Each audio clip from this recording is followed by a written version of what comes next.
On This Week in Enterprise Tech, Microsoft shows us why it's a really bad idea to have backdoors, the FCC loses a fight for municipal broadband, and DNS DANE, why you need it, what is it, and why it's the future.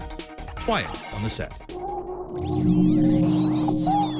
Netcasts you love. From people you trust.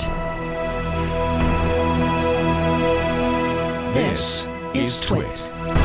Bandwidth for This Week in Enterprise Tech is provided by CacheFly at CACHEFLY.com. This is Twiet, This Week in Enterprise Tech, episode 202, recorded August 12, 2016. DNS DANE with Cricket Liu. This Week in Enterprise Tech is brought to you by Casper, an online retailer of premium mattresses for a fraction of the price, because everyone deserves a great night's sleep. Get $50 off any mattress purchased by visiting casper.com/Twiet and entering the promo code Twiet. And by ZipRecruiter. Are you hiring? With ZipRecruiter.com, you can post to more than 100 job sites, including social networks, all with a single click. Screen, rate, and hire the right candidates fast. Try ZipRecruiter for free at ZipRecruiter.com/Twiet.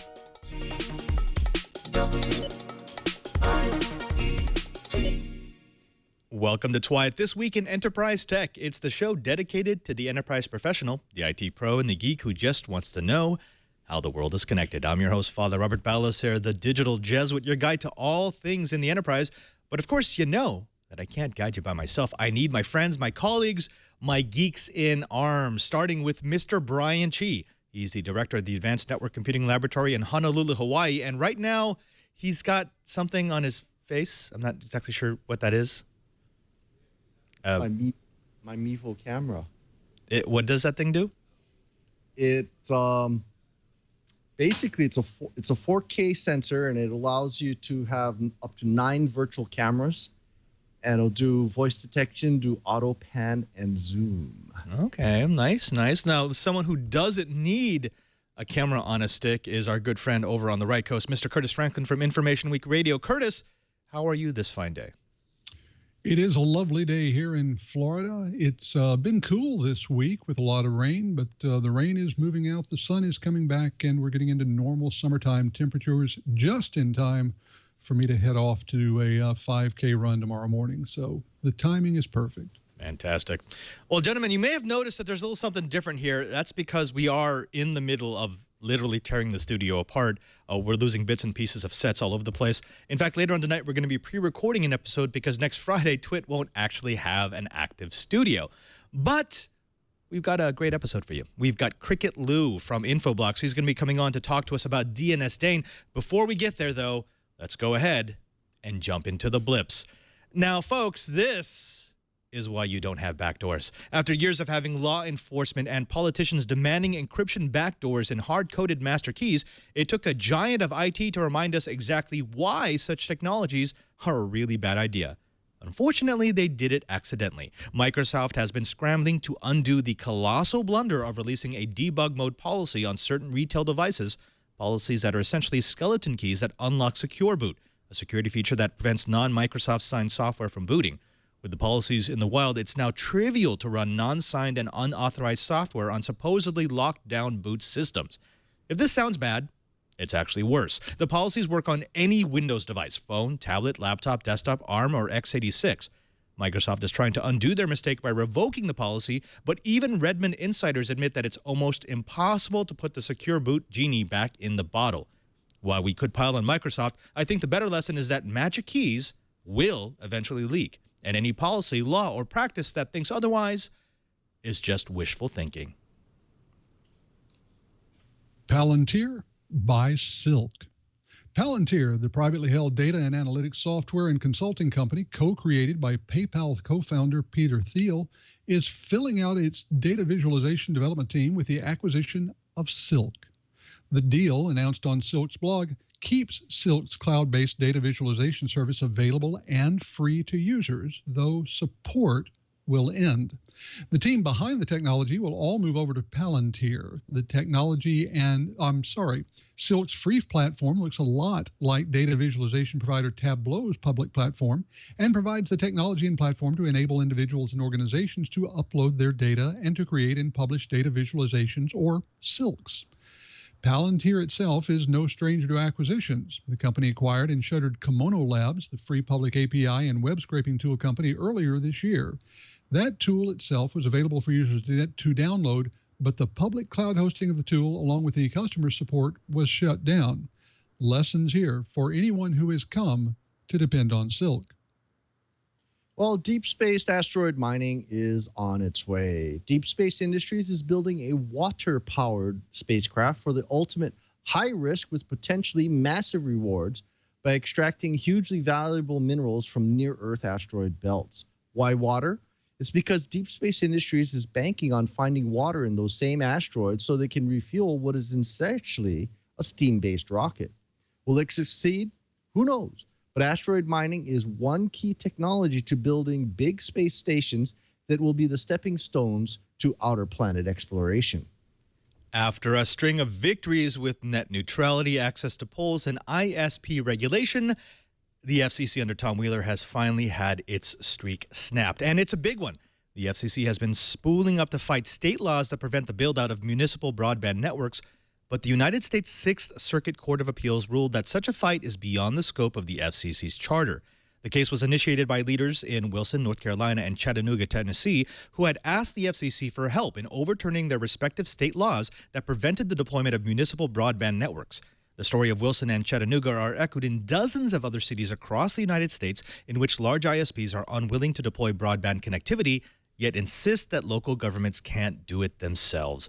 The FCC argued that a provision of the 1996 Telecommunications Act granted them the right to, quote, remove barriers to broadband investment and competition, unquote, but the Sixth Circuit countered that the FCC is not explicitly allowed to overrule local ordinances.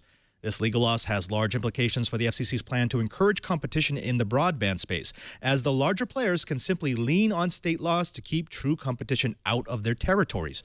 The FCC can appeal to a higher court, but the next step up, a full court, has 3 of the judges who already ruled against the FCC, and the Supreme Court currently has a vacant seat, neither of which are favorable to small business-friendly decisions.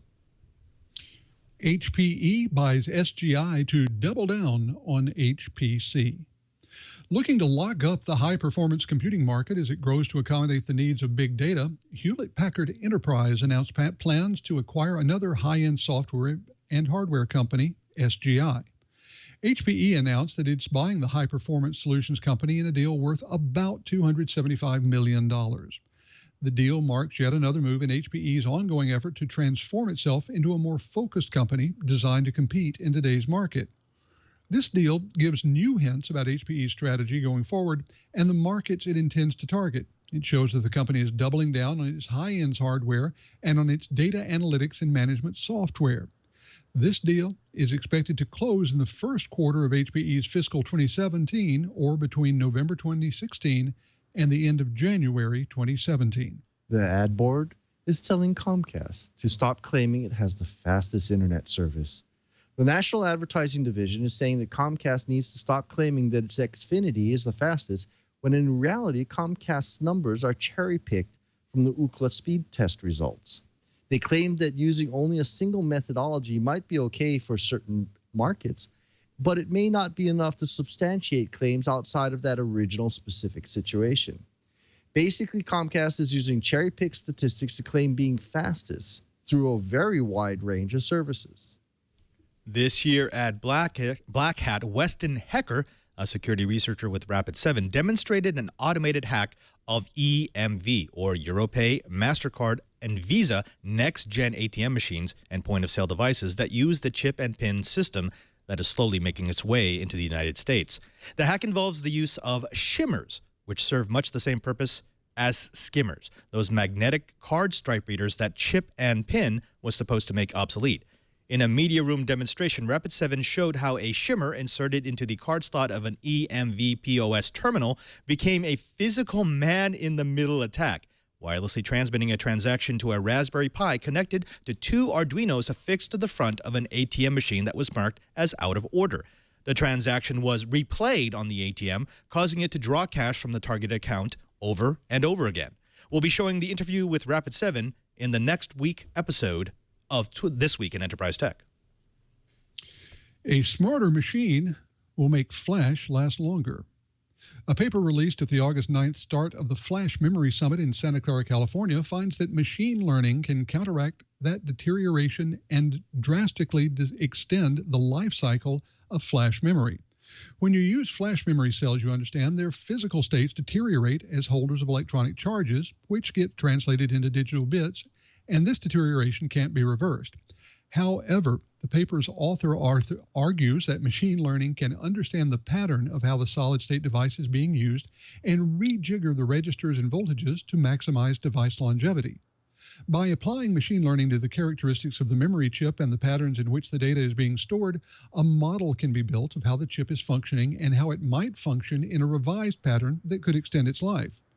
The approach allows an automated engine to look at voltages being used at the beginning of a device's life and minimize them as long as possible so as to minimize what's known as cell wear, or the gradually increasing leakage of electrons from SSD cells. This approach also allows more predictability for the time that a NAND storage device has to be phased out. Woohoo! Gmail has a new feature to warn you if you click on a malicious site. Let's face it, we all get phishing emails now, and wouldn't it be nice if you had something to warn you? Well, Gmail has new features to warn you on your Android or desktop browser if you should click on something you shouldn't.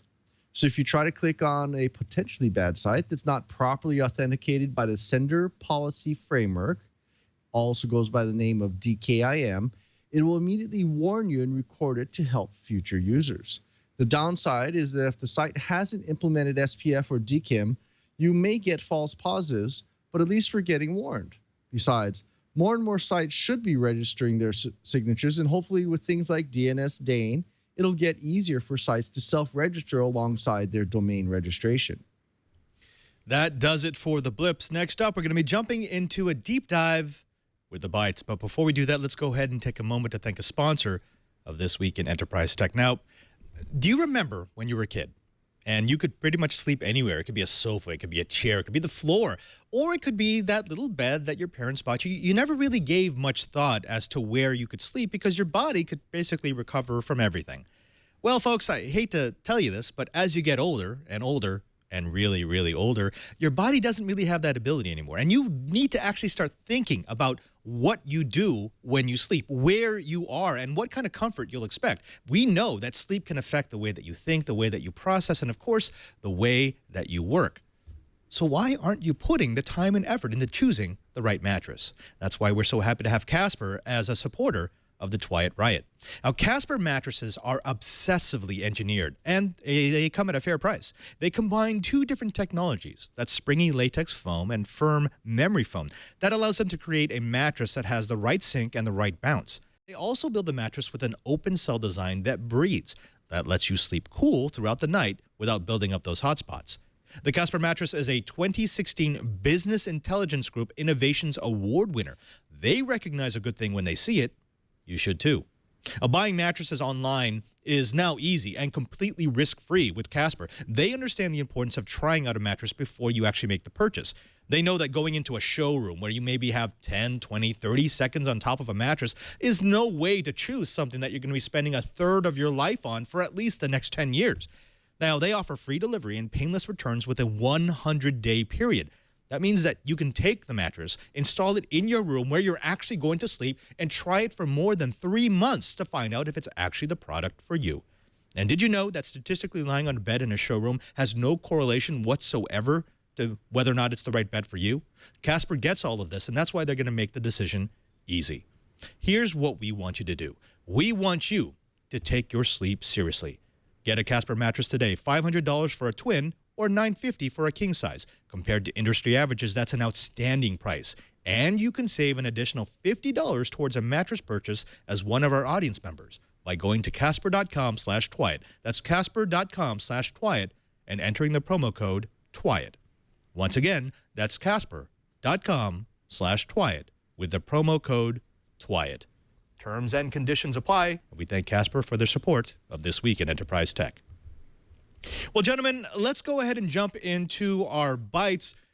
This first one is, well, it's not really surprising, but it's always a little disappointing to hear, and that's the fact that advanced malware hides for 5 years, and it's mostly been state-sponsored. Now, security experts have discovered a malware platform that's so advanced in its design and execution that it could probably have been developed only with the support of a nation-state. The malware, known alternatively as ProjectSauron by research firm Kaspersky Labs and RemSec by their counterparts from Symantec, have been active at least since 2011 and have been discovered on 30 or so targets. Its ability to operate undetected for 5 years is a testament to its creators, who clearly studied other state-sponsored hacking groups in an attempt to replicate their advances and their successes. Now, state-sponsored groups have been responsible for malware like the Stuxnet virus or the NSA agency-linked Flame, Dooku, and Regin. Much of ProjectSauron resides solely in computer memory and was written in the form of a binary large object, which makes it hard to detect using an antivirus, which is relying on signatures.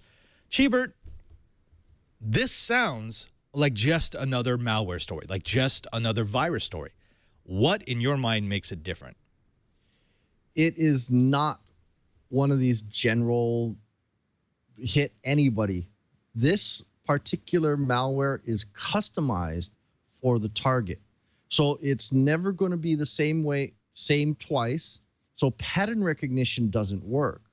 But in addition, they've chosen different ways to hide it, different modules. So it kind of occurs to me that maybe if everybody was running something like Tripwire, which has hashes of all these different pieces, this might have been turned away. But this is really, really sophisticated malware and super customized to the target. So phishing and all stuff, you gather grains of sand so you can find out how this target operates, and then you slide it in that way. It's targeted malware, and that's pretty frightening, if you ask me. Yeah, I mean, this really is the future of advanced persistent threat malware. The whole idea of we're not just randomly shooting out infection and hoping that it hits a target. We're trying our best to custom tailor a malware so that it meets both the hardware, the network setup, and the personnel who will be using it of a target organization. One of the things about this particular piece of malware is the ability to jump air gaps. Now, we saw this with Stuxnet. Remember, it could move from a networked computer to a USB drive, which would then be plugged into an uninfected computer. And ultimately, they were trying to get into the embedded systems that controlled centrifuges. And if those centrifuges were spinning radioactive material, you could see why that might be a problem. Now, here's the funny thing, and Hubert, I want to throw this back to you. When we started in this game, everything had to jump an air gap. If you were writing malware, you never assumed network connectivity. You assumed that you would have to get either on a floppy disk, or we didn't have USB back then, or an optical drive, any kind of physical media that can move from one computer to the next. It sort of became a lost art once we could release worms into the wild and they would just work their ways through a network. What do you find most interesting about software that's designed to know whether or not it needs to jump an air gap? Well, I think this, whenever we start talking about this jumping air gaps, especially with USBs, I start thinking about that story we covered at Black Hat, I think it was last year, where the USB drive could get infected and no one could detect it. There's, it's just starting to go out into the wild. Now, I do remember one time when a commercial piece of software was distributed out to the world in shrink-wrap boxes that had malware on it. And it was because somehow or another, the bad guys had managed to infect the master. Now, it was never really proven whether it was on purpose or whether it was just a weird happenstance. But I got to imagine that things like that are going to start happening. We already heard about it on that remote control software that was actually being distributed from the vendor's website that was already pre-infected. So we're starting to see malware authors really starting to take advantage of different vectors. breaching firewalls and intrusion detection systems is much, much, much harder now. So they're going for different attack vectors. And this is clearly one of the most sophisticated ones I've ever seen. Curtis, I want to throw it to you. I actually have a related story to this. This past week at DEF CON, I decided to run a little social media experiment. I took 5 USB flash drives, completely clean, and I created a little binary, and the binary was named "Do not run me. This is infected.exe." And I dropped the 5 disks in DEF CON, and the thing was run over 40 times. Now, I think at some point they kind of knew, and they were starting to screw around with me. But all the exe would do is would display a picture of a cat, and then if it was connected to a network, it would ping a server, and then the pings is how I would find out whether or not it actually ran on a connected computer. What is it that makes people want to plug things into their computer? We actually ran a story here on Twite not too long ago about a study like this being done at a university where people knew that the drives were most likely infected, but then they would plug it into other people's computers just to make sure. Padre, I don't know if you can remember back to when you were a child and you would lose a tooth. You'd have that gap, and there was something about it that made you just want to stick your tongue into that gap where the tooth had been. I think that's kind of the same mechanism that causes people to pick up random USB drives and shove them into a computer. There's just something about the forbidden, something about the unknown that makes us almost irresistibly drawn to doing something stupid with it. And you know, this is interesting because one of the things when I talk to my friends and contacts who are pen testers, one of the things that they generally offer to their clients is a social engineering pen test. And the amazing thing to me is how many organizations refuse, generally because they say they are highly confident that a fair number of their employees will fail, and they just don't want the embarrassment. This is a known vector for attacks. It is a known open vulnerability, and there are still lots of organizations that just refuse to do anything about it. They are willfully avoiding the topic, and I think that's going to be something that's exploited until that very basic management change occurs. We've got Cool Breeze in the chat room who I think sums up my take on it. It says, it's like popping bubble wrap. It's just so hard to resist. I mean, you know what's going to happen, but you figure, okay, it's probably low risk. And you know what? I've actually done that too. I've taken USB drives and I've plugged them into junk computers just to see if it does something. Although we took it a step further, you actually had to run the executable. So again, that's why I think at some point someone figured out what it did and they just started plugging it into people's computers and saying, here, just run this. It's just going to send a counter tick. Cheebert, I want to go back to you really quickly just to close up the story. This is not the start of state-sponsored malware. This is definitely not the end of state-sponsored malware. I think it's just going to get more and more complicated and more sophisticated as we go. What do you see as the next level? I mean, we now have malware that is system-aware, that actually contains a good bit of scripting, so it seems intelligent. It actually adapts for different networks and different situations, and it has the ability to jump air gaps. What's the next threat? What do you see as the next thing that malware writers are going to be going for? I personally think it's going to be based on Bluetooth and mobile devices. I actually wrote a risk assessment for the Bureau boys almost a decade ago. And I noticed there's 2 things. One, mobile devices almost always have Bluetooth discoverable. Second is cameras on those little holsters face outwards. So I wrote a risk assessment about using Bluetooth to infect a mobile device and use a program, very simple program, just sit there, snap pictures, and upload it to a server.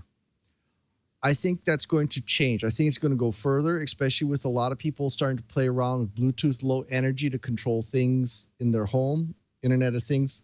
I don't think enough people have secured the Bluetooth low energy APIs well enough so that they require authentication of some sort of action. And I think a Bluetooth low energy device someday is going to get infected and it's going to go through a lot of desktops. And that's going to be how the next really big, well, one of the next big malwares are going to bridge the air gap. You just watched the latest Jason Bourne movie, didn't you? No, truth, I wrote that risk assessment almost a decade ago. Yeah, yeah. Actually, it's been something that that has been casually talked about in security circles. It's just there was so much more low-hanging fruit that we didn't think that was too much of a risk. But now, I think you're right. I think that's going to be a vector for infection. All right, let's go ahead and move on. Something a bit more fun, something that I think might get a couple of people here up and at arms and perhaps getting a refund. It seems that a DEA investigation uncovered a cramming scam for non-existent directory assistance for AT&T customers. Now, AT&T has agreed to pay $7.75 million after a DEA investigation uncovered a cramming scam in which AT&T customers were billed $9 a month for non-existent directory assistance service. And we're bringing this up in Twite because this is a common practice. And I can't tell you how many times I've gone down bills of institutions that I'm taking a look at, and they just don't even try to unbundle it anymore. They get a blank statement for how much they owe, and they'll just pay it each and every single month. And I think that's what a lot of these crammers count on. Cheebert, deep dive the story for us a bit more. Okay, so the issue is if you are a what do they actually call them? It's a discount directory organization. So in this case, the company's name is actually Discount Directory Incorporated, DDI. And the other one is Enhanced Telecommunications Service, ETS. And what they were doing is on wireline phones, they're actually just sticking in directory assistance. So seeing an extra directory assistance charge on there is not something that's going to be too out of the ordinary. So they're taking advantage of this. Now, the weird thing about it is this was discovered because of a DEA investigation in this case, two Cleveland area companies for drug-related crimes and money laundering. And then the agency seized a whole bunch of cars, jewelry, gold, and computers. And in the process of looking forensically at those computers, they found the actionable information on the cramming scheme and discovered just how much money these people are grabbing. And AT&T just kind of rolled over and said, well, okay, fine. And it's easy to blame AT&T because you can look at this and you can say, well, look, AT&T actually has incentive not to shut these things down because they do take a percentage of the profit. So it's kind of a win-win for them, especially if you don't notice. But Curtis, I want to throw this over to you because this actually is an enterprise issue. I can't tell you how many times I've seen telecommunications bill, which will be bundled in with the phone trunk, bundled in with the data connection. And they've been paying the same price for the last 5 years, and just nobody wants to go through the trouble of renegotiating. Nobody wants to go through the trouble of finding out whether or not they can get a better price. And in most of those cases, they could have been saving up to 50, 60% on their monthly bill. How common is that in enterprise? Well, I think it's very common, especially in a lot of enterprises where you have the data networking group and the voice group that are two entirely separate organizations. Now, that has gotten better over the last decade or so, but there are still traditions, there are still relationships, there are still cultures that are unique to each of those. And because they're different and because there are so many services now that sort of fall in between, there are just option after option for, well, let's call it unscrupulous business folks to come in, attach some revenue for themselves and have it not be noticed, especially when you're looking at a lot of these organizations like this one that put a $9 charge on a line. When your monthly telecom bill is 7 figures, you can have a bunch of $9 a month charges, and it's really almost not worth the organization's time to find out. So this is one of those things where people are exploiting the area in the cracks and doing it with AT&T's assistance.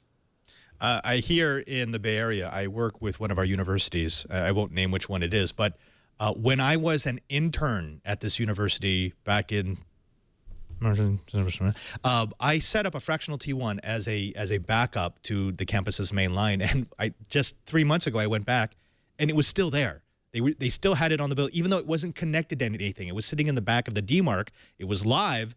And we were still paying about $2,700 a month. And we have been paying $2,700 for that since I was an intern there.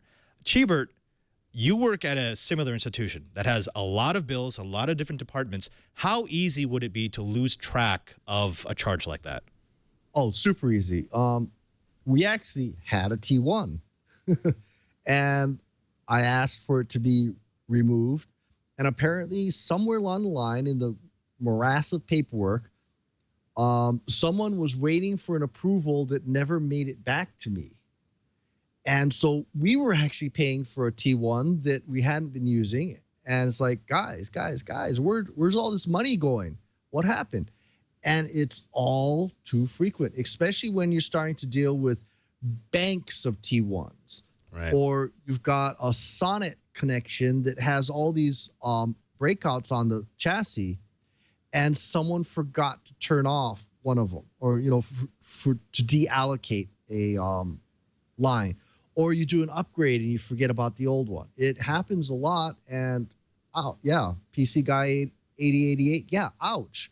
It starts adding up after a while, especially when your budgets are as slim as a university. Yeah, and I think it's especially prevalent in places that have multiple broadband choices, where they might bring in 2 or 3 providers, maybe even more than that, where you can kind of forget that you've got that other person, that other ISP. And yeah, it kind of gets worked into the lump sum. I even had an IT director who, and I won't mention his name, but he didn't want me to disconnect the T1 because he didn't want that amount of money to disappear from his budget every year. And that was, I mean, I understand, I get the logic, but at the same time, it's like you're paying, almost $15,000 a year for this, and no one uses it. It's not even connected to your network.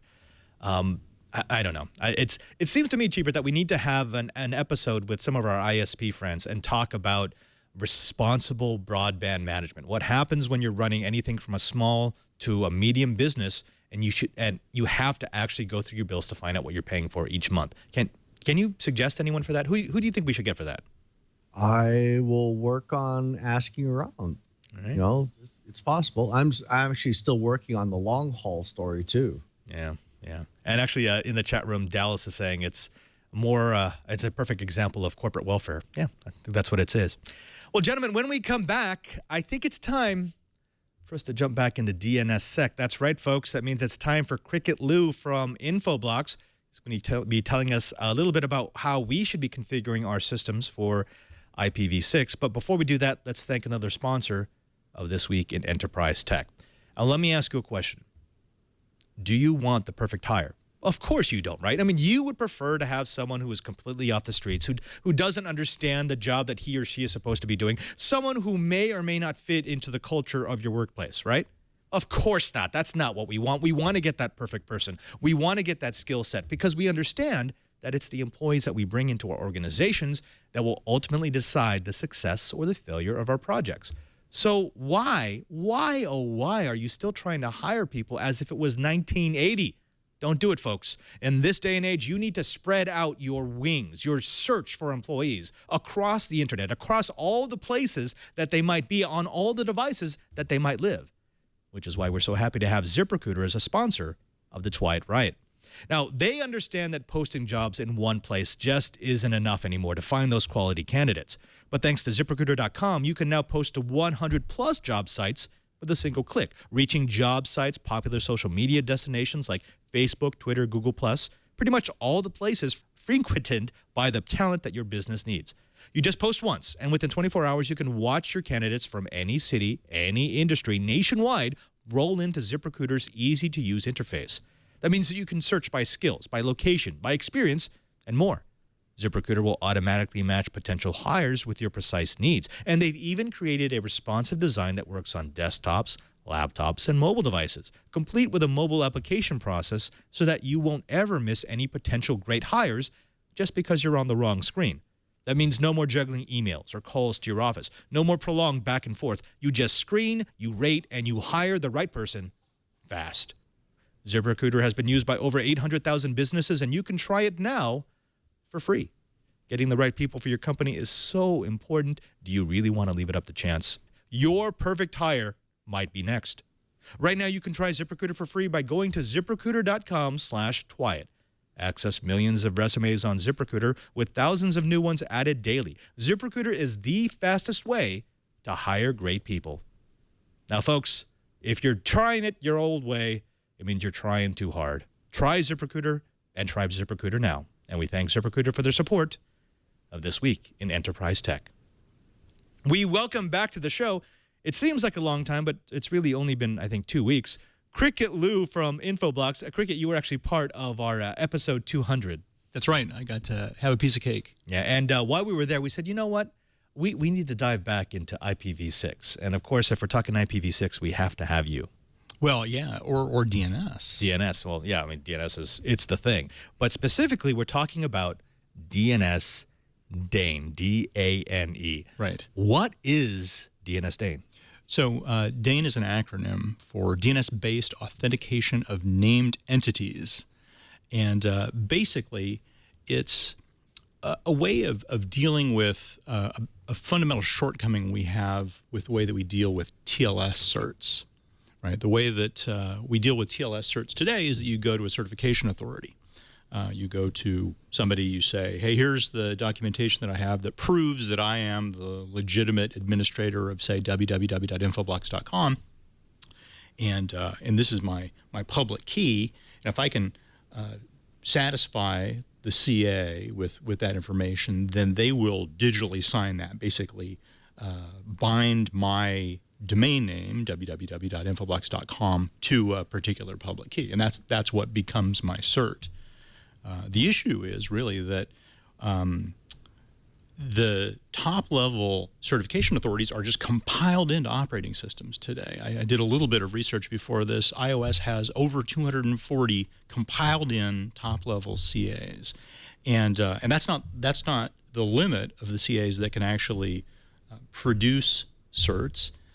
There are intermediaries. So you could have a top-level CA like, say, Symantec, and they can authorize intermediary CAs who can also sign certs. So you have all of these organizations that you sort of implicitly trust to produce these certs. And when something goes wrong, for example, when the Dutch CA DigiNotar was cracked, folks were able to actually produce over 500 certs with whatever domain names they wanted. So potentially domain names of very popular websites. And that would potentially enable them to act as men in the middle, to be able to capture traffic, to impersonate as one of those websites. Right. And this is a fundamental thing that we've been talking about a lot here on the Twit TV network, both on Twyit and on Security Now with Leo Laporte and Steve Gibson. And that is, you know, when you think about it, the way that we count on something being what it says it is a little back-asswards. Yeah. I mean, we've got certificate authorities that we think we all trust, and most of them are built into the OS or built into the browser. Revoking certificates is a pain. It is an absolute pain. And so it turns out that even if you find out that a CA has been cracked, it's next to impossible to remove that certificate from all the machines that you might be managing. Right. It's super draconian. It really is. Yeah. And even the process of proving who you are it's one of these things of they're just assuming that you're not going to pretend to be someone you're not. Right. And different CAs will exercise different amounts of diligence in that process.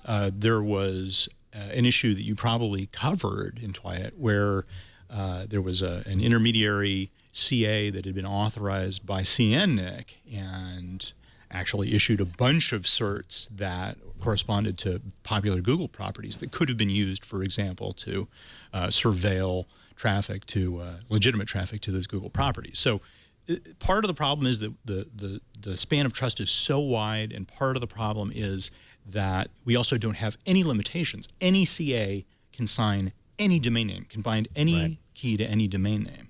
And so DANE is really an attempt to address that and to say, hey, wait a second, before DNS was a secure place to store stuff, we had to use this other system where we trusted CAs. But if we know that we're using DNSSEC to secure zone data, we have kind of an obvious place in order to store bindings between domain names and keys. So that's what DANE is. DANE basically says, if I want to, as the administrator of Infoblox.com, I can publish data that says, it can say a number of different things. It could say, for example, my CA, the one that issued my key for www.infoblox.com is, say, Symantec. And you shouldn't trust anybody else. If you see a key for www.infoblox.com that's signed by somebody other than Symantec, don't accept it. Or alternatively, you can say, no, I'm not going to use a CA at all. This is my key. I'm just going to publish it in DNS. All right, let's go point by point. So the issues that we've brought up about the current way that we issue certificates, A, the measures that you take to actually get that certificate, to have it signed, will vary greatly from CA to CA. And some of them require great burden of proof, and some of them really don't require that much at all. That's right. B, once a certificate has been issued, it's normally very difficult to take it away. It's difficult to revoke. And C, the fact that you can have CAs that act inappropriately and then it's difficult to revoke all of that CA certificates means that you can never really trust even the CAs that you have in your whitelist. So if I were to take that to you and say, okay, those are 3, how does DNS DANE help me get rid of that? Let's go point by point. Well, one important mechanism is that if you want to opt out of the CA infrastructure entirely, if you say, well, I like TLS, I want TLS to secure my communications with the rest of the world, then you can just say, this is a supplied certificate. I'm going to publish it in DNS. I'm going to use DNSSEC to sign my zone. Anybody who wants that cert can come and get it. That obviously implies a certain amount of support for DANE at the browser level that doesn't generally exist today, but the standard at least does support that. If what you're worried about is one of these CAs that either through a certain amount of negligence, being duped by an applicant, or actually being hacked by somebody else, issues a cert with your site's name on it, you can publish that assertion that says, my CA is, say, Symantec or Komodo or somebody like that. And then you don't have to worry about that, because if somebody else, some other CA is hacked and issues a cert with your website's domain name in it, that won't be usable, at least for any web browser that understands that sort of assertion. But does that break the internet? I mean, because now you're actually having to go to individual organizations and say, give me your cert. And I trust you, give me your cert, rather than trusting a CA. I mean, at least that's going to make it more difficult, right? You mean if you have to pull the cert via DNS? Correct. Well, you have to look up data in DNS anyway. Okay. So when you're accessing a website, you're going to look up an A record or a quad A record in order to map the domain name of the website to an IPv4 or an IPv6 address. It's just one more query to get you the additional data that you need to securely connect via TLS. Okay, so that's the issuing of a certificate. What about when you need to take it away? And let's say I am administrator for that mythical 10,000-seat enterprise. And I just found out that this is someplace people should not be going. I cannot trust the site anymore. I need to revoke the certificate. How does it work better with DNS DANE? Well, I'm not sure that DANE is necessarily a good solution for that. If you want to prevent someone from going to a particular website, DNS does have facilities for that, but those are things like response policy zones, where you can say, if somebody tries to go to this website, they try to access this domain name that I know is malicious in some way, or I know has been compromised, I can redirect them somewhere else. I can have the recursive name server lie to them and say, that doesn't exist. Okay. But we probably can't count on the person who administers the website to change their DNS data in that case. Of course they're not.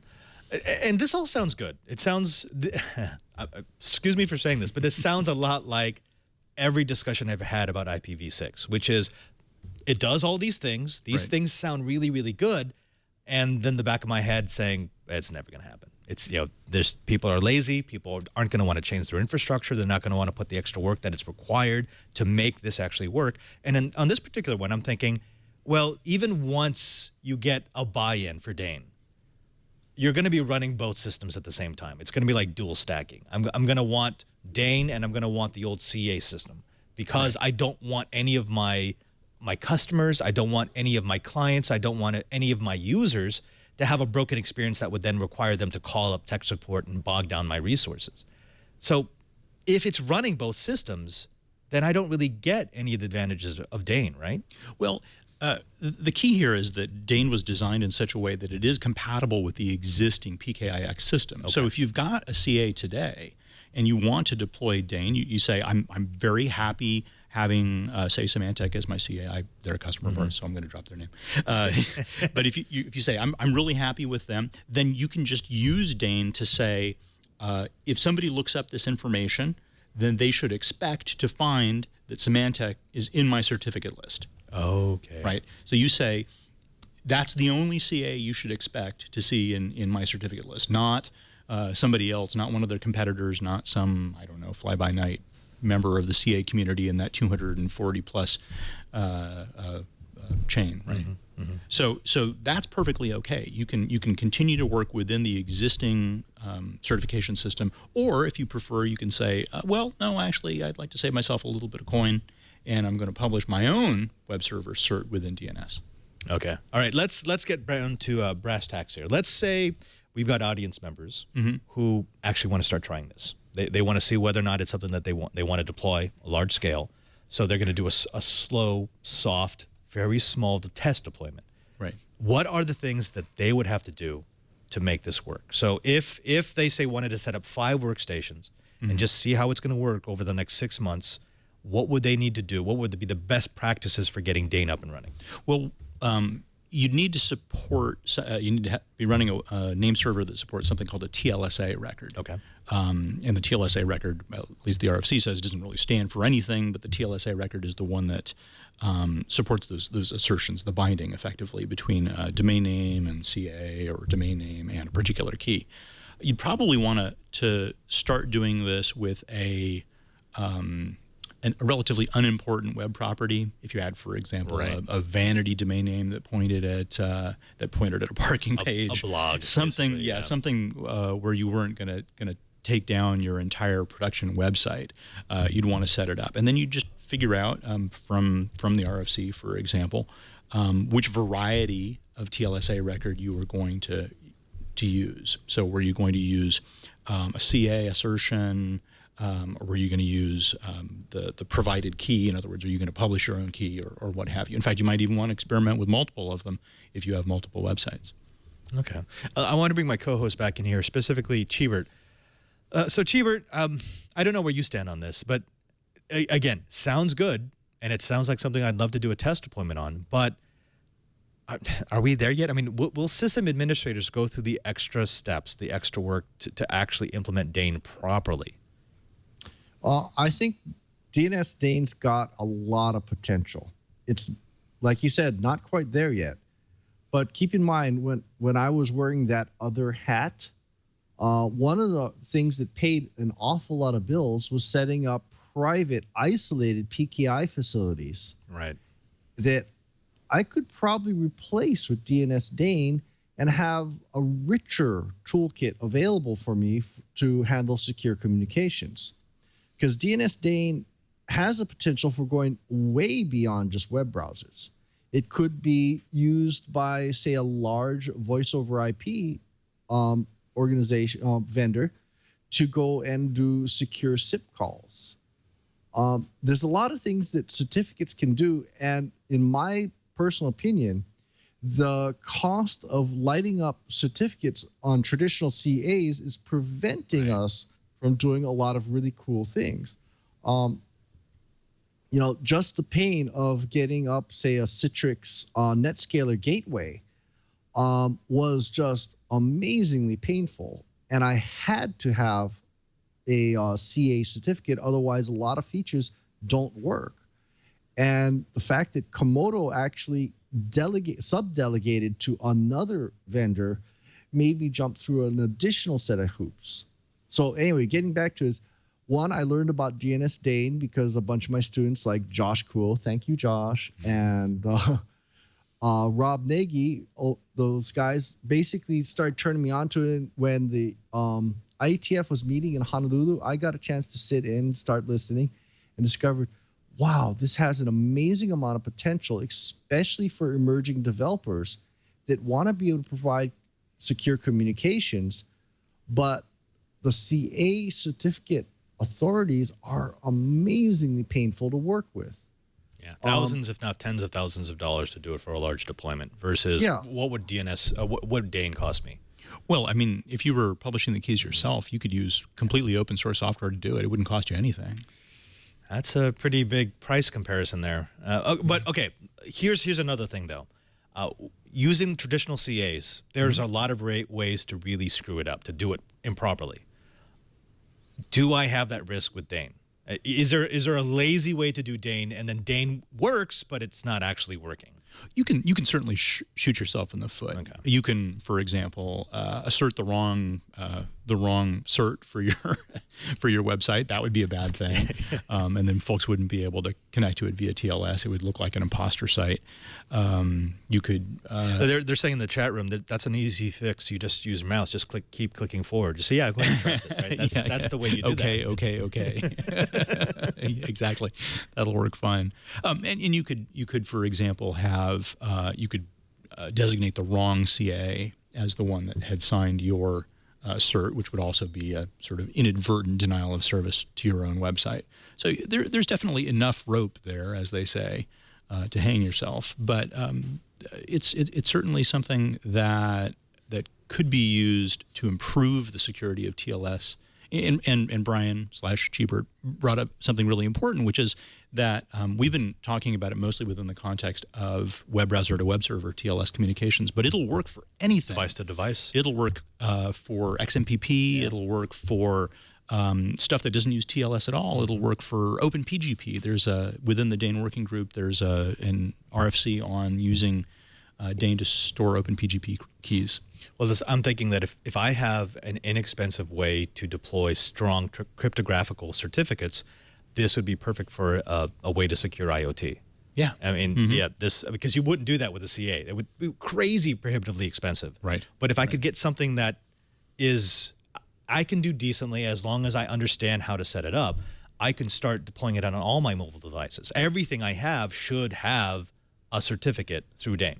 Right, and the process of publishing new certs could be completely automated. Right, it could be done completely internally with your own internal APIs, such that every time you spun up a new IoT device, a key pair was generated, a cert was created, and then it was pushed through DNS. Right. What about what would be the revocation process in DANE? So let's say I've got devices. Let's go back to the IoT example because I kind of like that. Let's say I've deployed 1,000 probes, and I find out that 20 of the probes have gone missing, and I now want to revoke the certificates on just those 20 probes. What would be the process? Well, probably you would just remove the necessary records from DNS that corresponded to those probes' domain names. Okay. If those probes, if we were using some sort of client authentication with those probes, then their public keys would be asserted via keys attached to their domain names, and we could just remove them, or if they were in fact lost, if they had been compromised, we could change the private keys that were stored on those probes, and then we could publish new keys on those 20 domain names. Well, let's go to our expert for the enterprise executive mind. Curtis, this all sounds great, and I mean the numbers are stacking up right. It's a lot less expensive. It's more secure. It's a more streamlined process for both approving, keeping, maintaining, and revoking certificates. But that doesn't necessarily mean it's going to translate into makes sense at the executive level, does it? I mean, there's always the question of inertia. Executives don't like moving away from a system that seems to be working properly. Do you see, in Information Week Radio and the work that you do, a desire for something like DANE? Well, I think desire is one thing, but seeing it put into place is another. I'm going to reference a conversation we had just a short while ago here on Twiat, where we were talking about things like a T1 line that you had installed sometime in the dim recesses of memory was still there, even though it's not attached to anything. Right. Why? Because getting rid of it would require a change. Once you have a stable system in the enterprise, change is something that requires clear and compelling evidence of being necessary and safe and economical.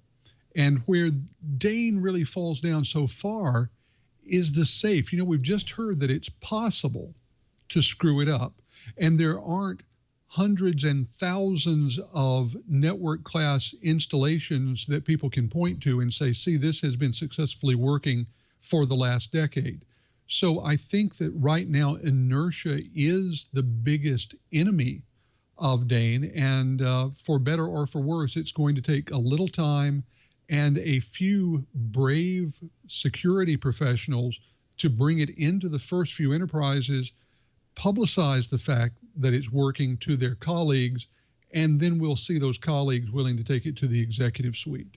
Right. And actually, I'm with Curtis. We've got Emily Lestrange, who is pointing out that Steve Gibson's Squirrel, which is a fantastic authentication scheme, isn't taking off specifically because we're in that whole where, I mean, it's kind of broken, but it mostly works. So I don't know why I would replace Acceptably anything. broken. It's exactly. I mean, it's broken, but I know where it's broken, so I'm okay with it. And I think we've actually seen that in recent history. Credit cards. We actually, on the 3 years ago on Twiat, we had made our predictions episode. And one of the predictions was when the pain becomes high enough, when the cost becomes high enough, when the breaches become embarrassing enough, then you will see payment processors push to a more secure credit card. And that kind of happened. So we've seen in the course of Twiat's run, two things that really drive changes. One, when that pain threshold gets met, or two, when someone releases something that has such a big competitive advantage that executives can say, we can no longer ignore this because we're letting someone else get a leg up. Where does that happen with DANE? Because it's not, the system's broken, but again, it's acceptably broken. Right. And I don't see a huge competitive advantage you get by deploying DANE. No, it would be difficult to make a consumer understand, for example, if you were a bank, that your website, when they did online banking, was somewhat more secure because you had deployed DANE. It's so far under the hood, I think, that most people wouldn't understand that. But on the other hand, a couple of online breaches of big CAs causing front-page news in the trade press, things that CISOs and CIOs would pick up and say, hey, what about this? What are we doing to address threats like this? I think that would have people running to DANE. Yeah, I think if that's actually, it's a good narrative. It's to say, look, we've been relying on CAs to be upstanding individuals on the internet, and sometimes that doesn't work out. DANE would actually give your organization the ability to sort of take all that inside and say, okay, look, we can trust ourselves. We will act in our own best interest. And now we have a system to do that. But how do you sell that? Cheebert, how do you sell that? Don't know. I keep asking the same question about IPv6. You know, it's like, come on, it's just a dual stack. This is not hard. But I mean, IPv6 had the advantage of it's now necessary. I mean, it's no longer we're talking about exhaustion. We've hit exhaustion. We're in exhaustion. Whereas DNS, it's, you know, we're nowhere near. There's nothing that we can say right now that will convince people that at some point in the next 5 years, DNS and the way we use certificate authorities is going to break. Right. I think you just have to scare them, right? I think you have to say, look, here's a list of 240 odd certs. Do you trust all of these organizations? Do you trust the state-run CA in this country? Do you trust you know, this CA, that CA? But I mean, it's back to something that you mentioned, which is the average consumer. Even if you open up that window in their browser that shows all the CAs that they trust, they have no idea what they're looking at. Right. They're like, I guess these are okay, right? Right. You know, even the ones that have come up in the news, because as you mentioned, there was one in the East somewhere that wasn't even pretending. They were just acting maliciously. Right. They were just signing certificates for Google and Yahoo and taking that traffic. Even when you have something like that, that story dies so quickly that people go back to, well, it kind of works. I can still access my Gmail. Pokemon Go is still working, so who cares? Well, I would point out that one of the guys working very hard on Dane is Warren Kamari from Google. Oh, okay, yes. So I think that Google is taking steps actively to address this because they bore the brunt of that particular compromise. So maybe this is a top-down. This is not a bottom-up. This is not from the users. This is someone like a Google or a Microsoft finally saying enough is enough. We're going to do Dane, and you can come on or not and do your own thing, but this is what we're doing, and eventually we're going to move over just from inertia. Right, and moreover, we developed Chrome, so we're going to put Dane support into Chrome. Right. Curtis, what about it? Is that an acceptable situation? Do you see execs eventually saying, well, hey, if Google and Microsoft are doing it, I guess we should probably throw a little bit of money into making sure that we're compliant? I think that probably will be one of the avenues for Dane acceptance, especially when it comes to things like e-commerce and other things where you will have some sort of relationship with Google search engine, with Bing, or you're doing things based on the cloud platform provided by one of those companies. Once Dane becomes part of what they offer through either AWS or Azure, once it becomes part of their total infrastructure, then it almost becomes something that you can slide into with very low risk and what feels like very low commitment. And that low commitment could well be the key to getting greater acceptance. Chee, your last words on this, stick or carrot? I think it's going to be more carrot than stick. I think what needs to happen in DNS DANE, and I actually brought this up with the IETF group, is, hey, the toolkits have to be easier to use. They have to be something that's in the public domain. It has to be something that developers are willing to use for that next big internet thing. You know, we saw the change that things like web browsers made to the industry. We saw the change that POP and IMAP email has made to the world. I think the next big thing hasn't been discovered yet. Someone wants to implement it, but with all this worry about security, I think DNS DANE, if it was easier to use, might be the answer on the next big thing. I like that. Cricket, thank you very much for being with us. I want to give you the last word. If, again, we've got the lone wolf out there who realizes that we're going to eventually switch to this, I want to be proactive. I want to be able to set up a demonstration so I can show my CTO, my CIO, that it's low impact to no impact, that it actually will save us money in the long run, and everything still works. If they wanted to do that, what would the steps that be that they have to take? What are the resources that they should be looking at? And you know, what are the things that they should do to do a best deployment of Dane? Well, like I said, start with a web property that's not critical to you, and once you've got that, you can use Bind or basically any other modern authoritative name server to publish TLSA resource records within a signed zone. I guess if you were just experimenting, you could do it in a non-signed zone. Do it right. Yeah, do it right. yeah. Come on. If this is a test, do it the right way first. Right. And then honestly, you know, I don't know what the status of Dane support is among web browsers. That's, of course, the client side where you'd need the support. But at least you could publish the information. Presumably you could find some sort of a web browser somewhere, maybe a build of Chrome that would support Dane, and you'd be able to check it out. You could probably deliberately break some stuff. That would be useful. If you have a cert, for example, that was signed by Symantec, you could publish an assertion that said that your cert is supposed to be signed by Komodo or something, and then make sure that the browser fails in that situation.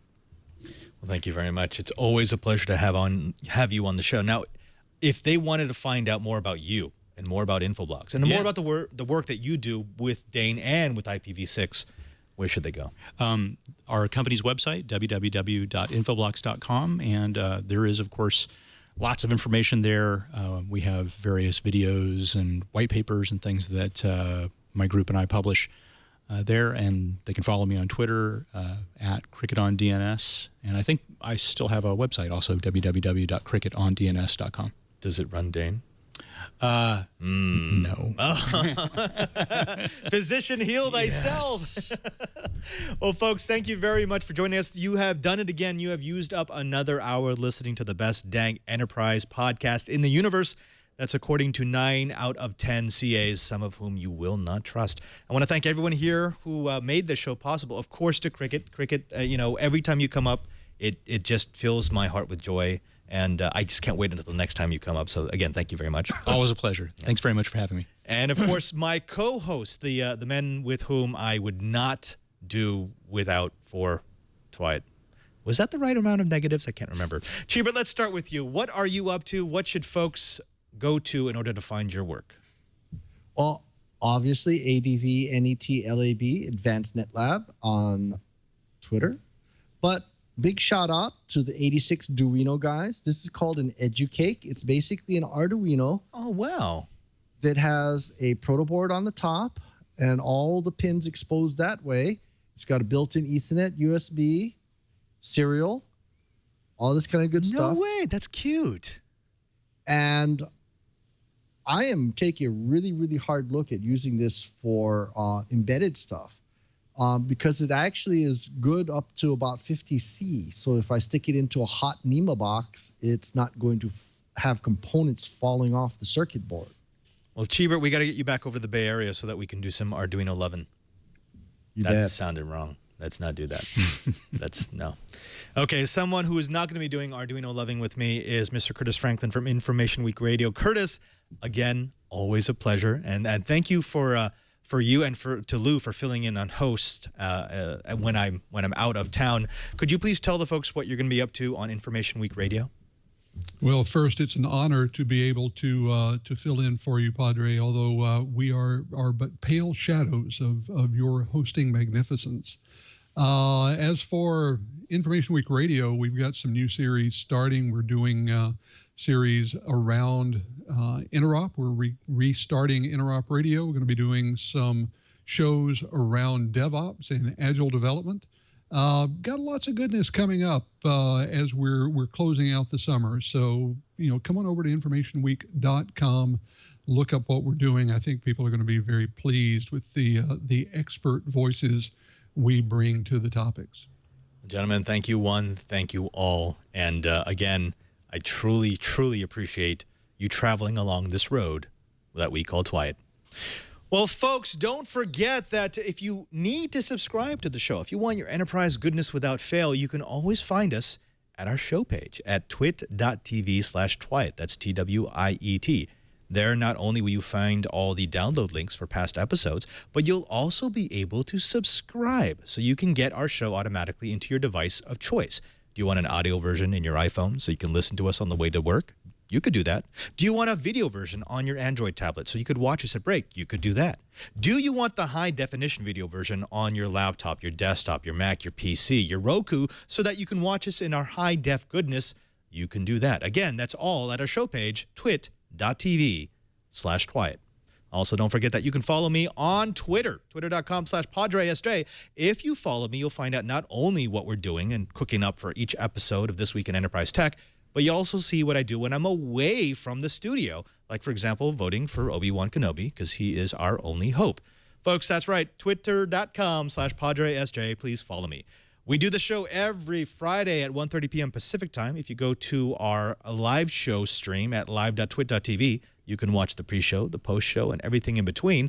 And as long as you're watching live, why not jump into our chat room at irc.twit.tv? If you do, I see you right there. You're right on the screen, and you can actually participate in the conversation. I take questions straight out of the chat room. Our guests get to find your comments and giggle and laugh when you make jokes. It's all part of the experiment that is Twit TV.